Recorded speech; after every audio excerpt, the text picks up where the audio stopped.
And Nancy joins us now, along with CBS News chief election and campaign correspondent Robert Costa. Okay, let's talk about the jabbing part. Bob, we'll begin with you. It's a tight race. It's a shortened campaign season. Does that mean this debate could really matter even more? It could matter. You never know. Vice presidential debates on television only began in 1976. They sometimes have an impact to a point, but it's really about the impact on the presidency. Let's not forget, this person who might win the vice presidency, who's on stage tonight, they could be president. Yeah. Lyndon Baines Johnson, 1963, the tragedy of JFK's assassination.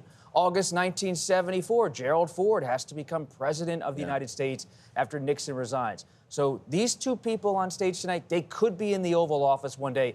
The impact's about the country. The country's going to be watching. Is this person ready to step in if ever called upon? Yeah, this one feels different, though, to all of us who are watching. There's just so much at stake in this particular campaign. Nancy, what are you hearing about the strategies that both candidates are using? Well, neither campaign is playing it cool. They're not acting like, oh, we don't need to do much prep. They know they need to prep, and they are making it very clear they're doing that. I mean, keep in mind that J.D. Vance has only been in politics since 2022. So he hasn't done a lifetime of political debates on the national stage. Tim Walz only became the running mate to Kamala Harris 8 weeks ago. And earlier this summer, we didn't even know we were going to need a Democratic VP nominee. We thought it was going to be Kamala Harris. So both of these men have been playing catch up, and both campaigns say they recognize how serious this debate is because it's the only vice presidential debate, and it's probably the last debate of this election season.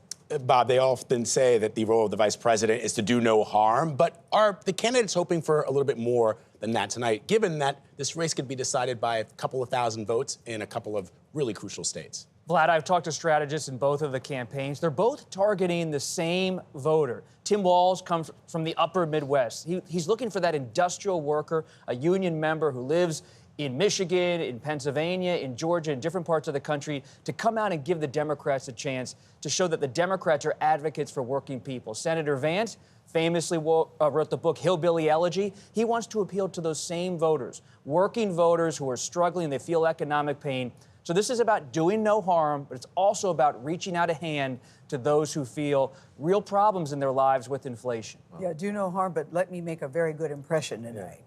On both sides. Looking forward to watching both of you in the special coverage as well. Bob and Nancy, thank you both very much.